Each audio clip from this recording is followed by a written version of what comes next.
মঈন চৌধুরী, বর্তমানে ইমিগ্রেশনের সার্বিক অবস্থা কি, শিথিল হয়েছে কিনা নাকি এখনো কড়াকড়ি রয়েছে?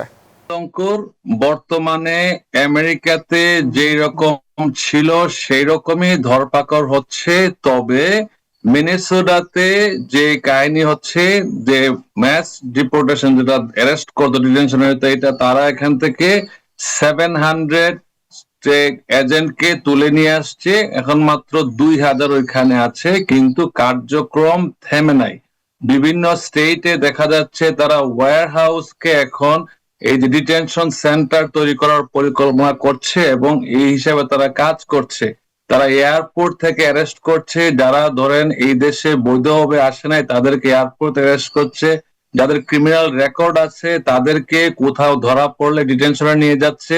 এমনকি বাসার সামনে যারা, অনেকের হয়তো ডিপোর্টেশন ছিল, তারা কোনোভাবে এই দেশে থাকে, তাদের যদি রেকর্ড পায় তারা বাসার সামনে থেকে বসে থাকে আইস, এবং ওইখান থেকে পিক আপ করে। আমরা প্রতিনিয়তই কল পাই Florida, Texas, Buffalo, New York সিটিতেও আইসের যে অভিযান, এটা কিন্তু অব্যাহত আছে। আমরা জনগণকে অ্যাওয়ারনেস দেওয়ার চেষ্টা করি, কংগ্রেসম্যান, কংগ্রেসওম্যান, আমরা যারা ভলান্টারি কাজ করি ইমিগ্রেন্টস ইন্টারন্যাশনাল পক্ষ থেকে আমরা চাই জনগণ তাদের অধিকার জানুক। তবে ফেডারেল ফান্ডিং এর বিষয়টা এখন মুখ্য হিসেবে দাঁড়িয়েছে।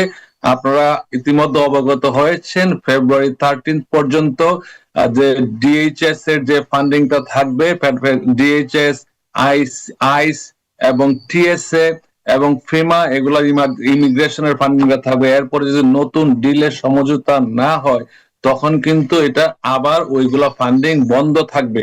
এই ক্ষেত্রে সবার জানা উচিত কংগ্রেসের হচ্ছে আইন প্রণয়ন করে এবং কংগ্রেস ফান্ডিংটা কংগ্রেস দিয়ে থাকে, এবং ডেমোক্রেটিক দল এবং রিপাবলিকানের কিছু ল মেকার্স, কংগ্রেসম্যান, কংগ্রেসম্যান এবং সেনেটরদের কথা হলো আইসকে লিমিটেশনে নিয়ে আসতে হবে।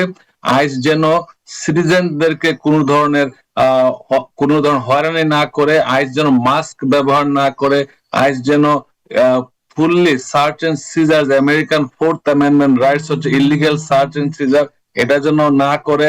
সব বিষয় নিয়ে আইসের জন্য বডি এজেন্টদের বডি ক্যাম্প থাকতে হবে, তাদেরকে যেন আইনের আওতায় মনিটর করা হয়। মনিটর করতে না পারলে, যদি এই খেলাতে ডেমোক্রেট রিপাবলিকান যদি একমত না হয়, তাহলে ফেব্রুয়ারি 13 এর পরে হয়তো বা ফান্ডিংটা শ্রিঙ্ক করা হবে এবং এই ক্ষেত্রে ট্রাম্প প্রশাসন নমনীয় হতে বাধ্য, অথবা আবার এই যে এজেন্সিগুলো শাটডাউন অথবা বন্ধর পরিকল্পনায় থাকবে।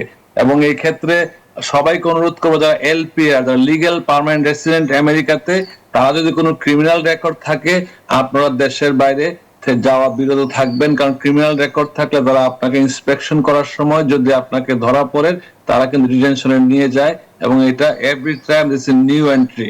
এবং সবাই আইন ফলো করবেন, যাদের ডিপোর্টেশন আছে অলরেডি তারা একটু সতর্ক থাকবেন।